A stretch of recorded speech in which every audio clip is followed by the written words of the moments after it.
Hey guys, so I got on a blog tour for um, Iron Hearts and Dragon Magic by Day Later. Um, Unaware that it was a sequel, so I hastily got Frozen Hearts and Death Magic on my Kindle, and that is what this vlog is going to be. It's going to be me reading Frozen Hearts and Iron Hearts back to back in just over a day, because the blog tour for Iron Hearts and Dragon Magic is tomorrow, December 2nd. So I need to get that out like straight away. So let's go.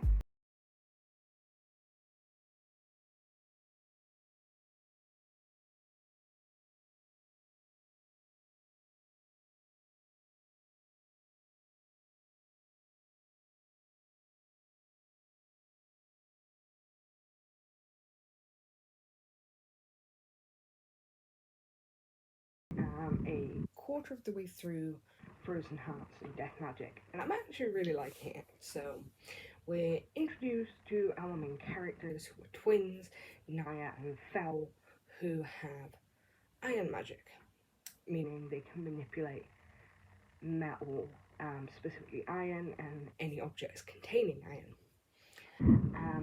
But Fel's magic is far more powerful than his sister's, and she feels shoved into the background and discontent with her life.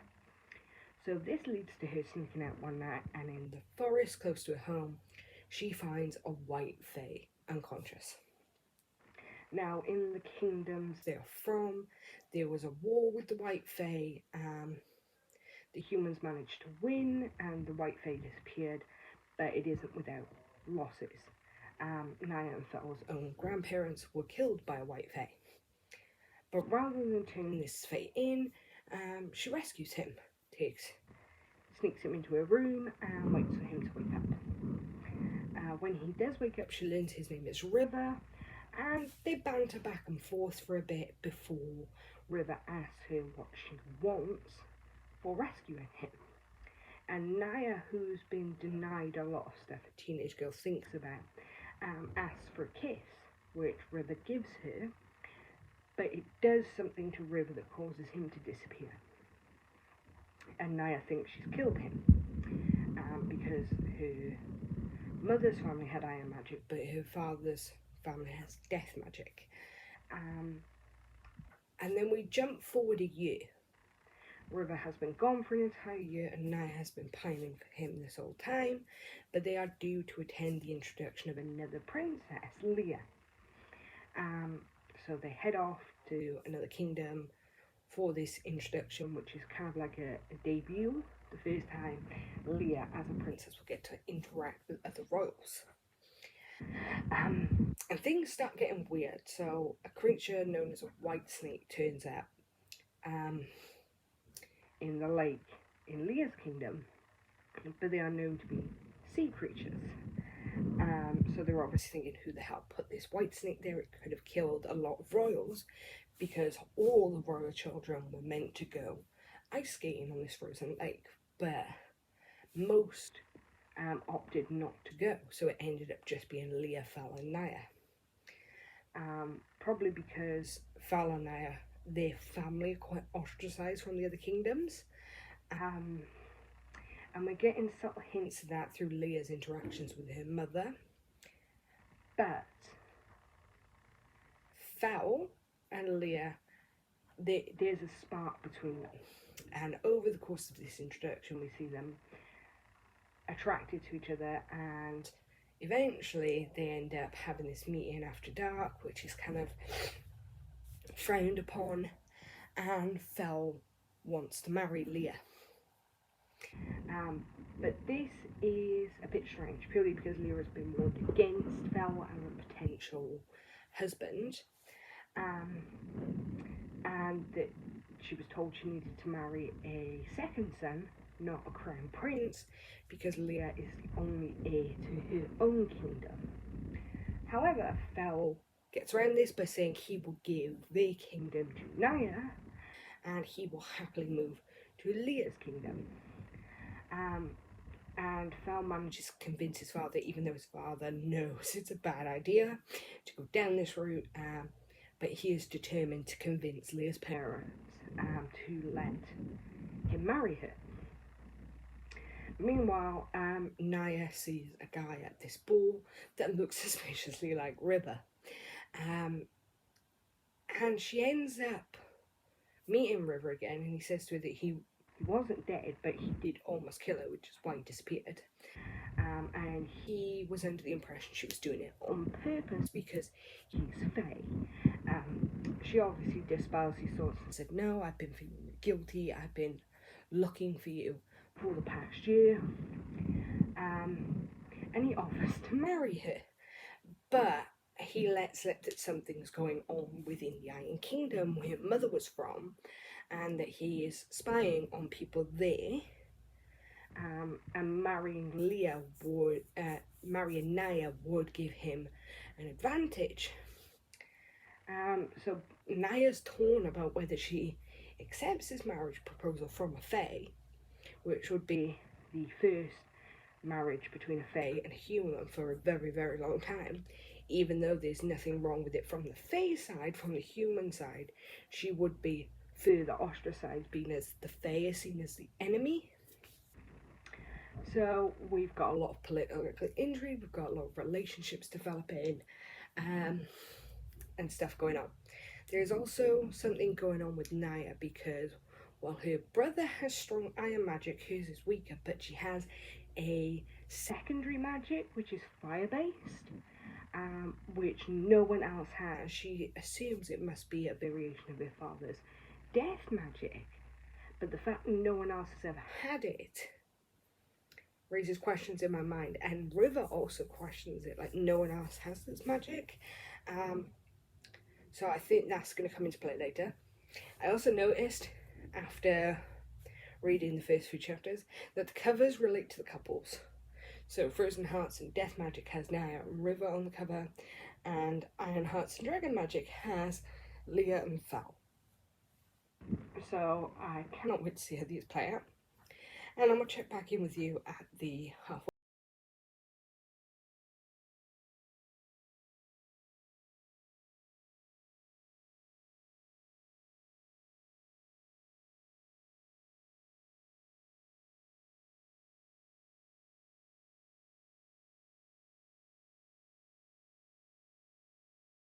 Apologies for the appearance. I'm coming down with a cold, just not feeling the best.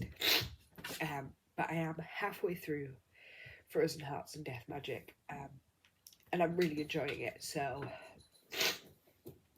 Naya has agreed to marry River, and they've gone to the underworld where the Fae live, and she's being kept in this house, and she's 100% sure something's going on, but River can't tell her yet, and it has something to do with him spying on the Ironholds,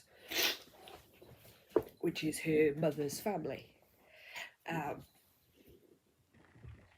we also get a flashback from River's past 20 years before, where the war with humans is about to erupt, and he's refusing to have any part in it. From his perspective, we also know he spent 19 years being lost before he woke up in the human realm by Naya, almost as if they were bound together. And he is hiding something from her, but we don't know what it is yet. But he knows if she finds out, she's going to hate him. So I think it could be something to do with another war with the Fae, and obviously River being a prince, which Naya doesn't know. There's something going on there. Meanwhile, Leah and Fel have basically completely fallen out because of Leah's mother's interference. Neither knows what the other is truly thinking. Leah ends up agreeing to marry Vernard from Ironhold, and they are married that afternoon. And even though Fel does try and go to talk to Leah because things aren't making sense in his mind, he stumbles across the wedding and leaves. Leah is then taken to the Ironhold Kingdom, and she soon learns that the Ironholds are vicious people. Basically, they beat their women into submission. Um, and when they arrive, there is a girl, Serene, who is Renard's lover. Because she confronts him in front of his grandmother, he is forced to kill her. Leah tries to get a coded message out to her parents, but she's tortured until until she tells them what the code is. And now she's being locked up, basically, and she knows she has to get out of Ironhold and get home. But she doesn't know how she's going to do it. So yeah, I'm really invested right now, despite feeling absolutely horrible. I have to finish both Frozen Hearts and Death Magic and Iron Hearts and Dragon Magic by 8 o'clock tonight. It's currently 1 p.m. now. I've got 2.5 hours left in the audiobook for book 1, so I will finish that by about 3:30, and then it gives me about 4.5 hours to read book 2, which is going to be a stretch, but I should be able to do it. So I will check in again at the 3/4 mark, and then at the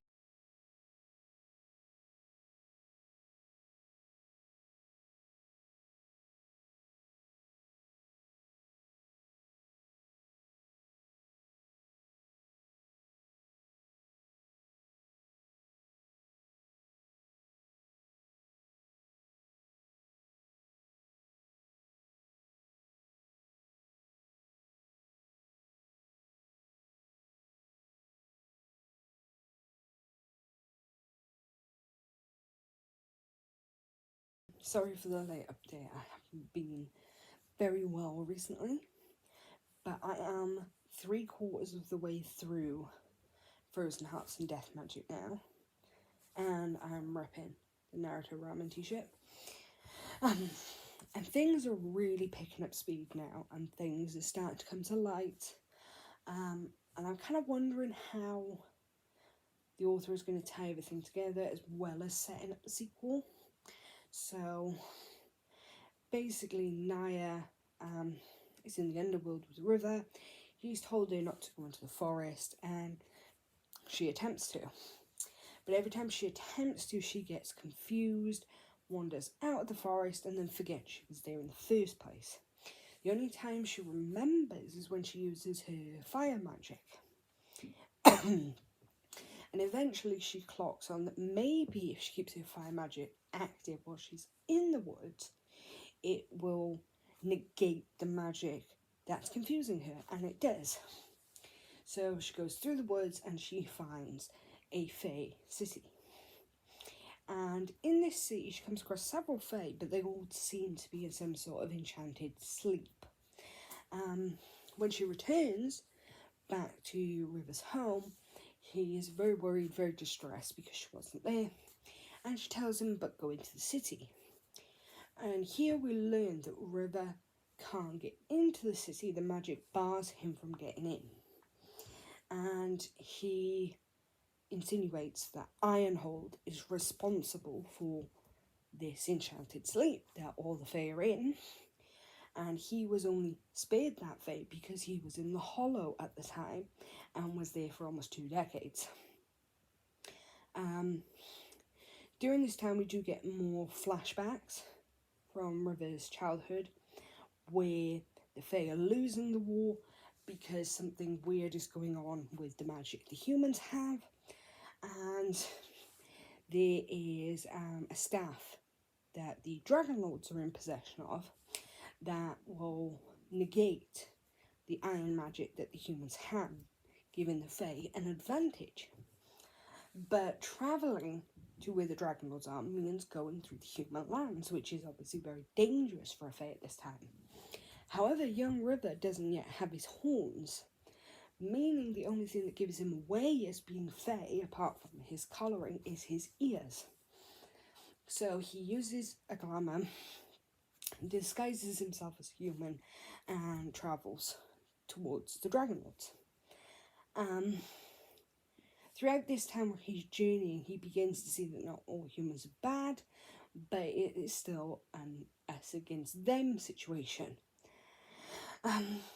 But in the present, Naya does want to help River, help his people, because she feels it isn't right what's been done to them. Meanwhile, Leah is still in Ironhold, and she's being treated really poorly. She's being beaten, she's being tortured, she's being locked up in order to turn her into what is deemed as a proper wife. In Ironhold, and she's really struggling, but she's putting on her mask and she's dealing with everything. She manages to postpone the consummation of her marriage with Vernard until after the wedding party, even though they are technically already married. And Vernard agrees to this, knowing that it would be Leah's first time and he wants to make her more comfortable, but it doesn't change the fact he's done what he's done. Plus, Leah is also given a gold necklace, which is almost a collar. And we know the Ironhold family can manipulate gold because it is the exact method Vernard killed Serene with. So, we've got these two big plot lines going on. But also, we go back to Fal, who is obviously in Umbar with his father. He is one day targeted by some assassins, and they manage to counteract Fal's magic by sheer numbers. But Fal is saved by River, who is fulfilling his promise to Naya to keep Fal safe.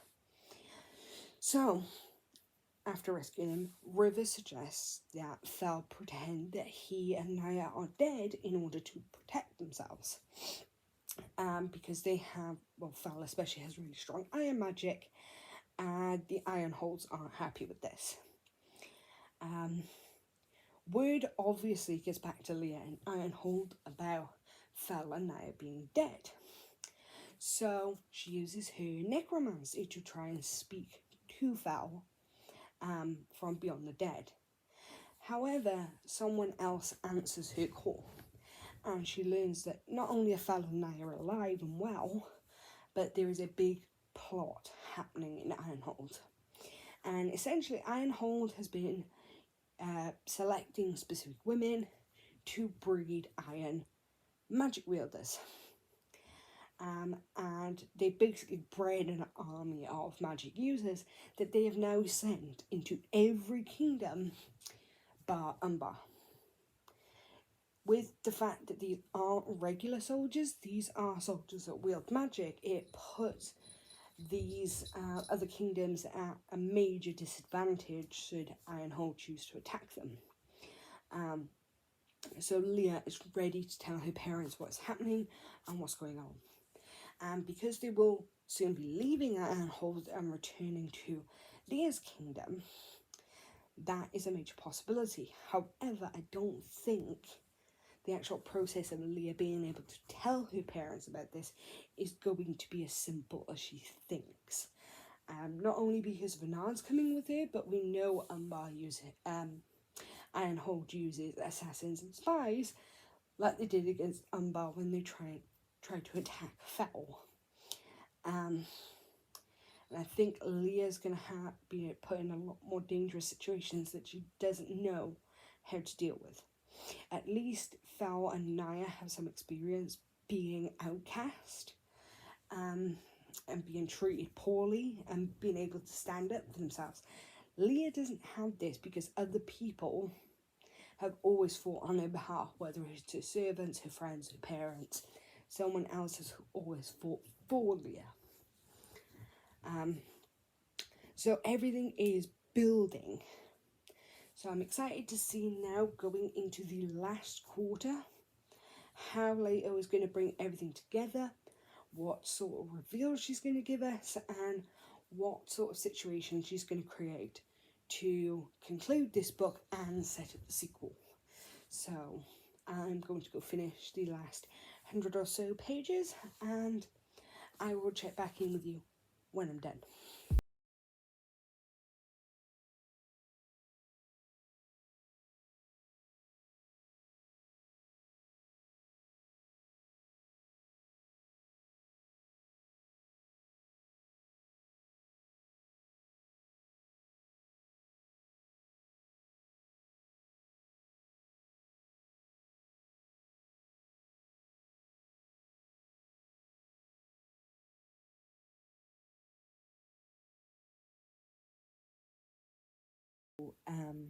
I've just finished Frozen Hearts and Death Magic. I ended up actually really enjoying it, even though it is YA and centres around Fae, which isn't normally something I enjoy. What is it? I ended up giving it 4.5 stars. A lot happens towards the end, so we've got this big plot around Ironhold invading the other countries. They've killed one of the kings. Another one has been stuck in the hollow with one of the other queens, and we get their backstory, which was really cute. And then she kind of sacrifices herself so that he can escape the hollow. And he's determined to go back for her. We also get a lot of information around Naya, Fel, and Leah, and the secrets surrounding their heritage. Some of my theories were proven, one of which being that the Dragon Lords are going to play a massive part, being as dragon magic is in the name of the second book. But some of my other theories, like the fact that Naya, Fel, and Leah were siblings, were completely shattered. But the reveals were like super interesting. They set up a really good, it leaves a really good ending for the second book. So we've got Fel and Leah have escaped to the country where the Dragon Lords are. After the battles that took place. Leah's magic is going haywire as well. And we get a very cool reveal with Fel. Leah and River also have their own thing going on surrounding the Fae in the ancient city and the spell binding them. So I'm now kind of like, well, this is interesting. So there's a lot going on at the end of the book. Only downside for me was all the romances.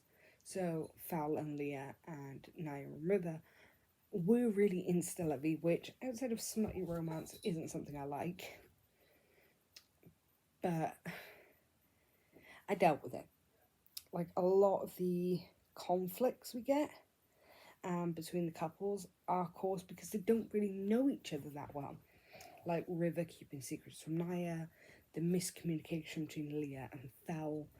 It's because they don't know each other. They've had no time to communicate and get to know each other, really. So that's that. I will be picking up the sequel very soon. Not straight away. I need some time to like decompress and process all those reveals we got at the end. So I'm going to go and finish the Sirena Legacy. I am halfway through of Triton and then of Neptune because they are relatively short and the audiobooks are great. And then I will probably come back to Iron Hearts and Dragon Magic before tackling the Bone Spindle series, because I've got an arc for the Seventh Thread and I'm also on a blog tour for that, and Game of Thrones this month. We were supposed to be reading it in November. We extended it to November and December for the Destroy My TBR book club because it's so big, and I procrastinated a lot in November. I was in a big reading slump, so I didn't even start Game of Thrones. So I have about 3 weeks to read the entirety of Game of Thrones, which is going to be a challenge being as that sucker is over 800 pages. But yeah. So that wraps up this vlog, and stay tuned for my TBR jar vlogs. There will be more of them coming soon. I think we're on part 4 right now, I think. And also stay tuned for my end of the year wrap up and my TBR for January. And I'll see you soon.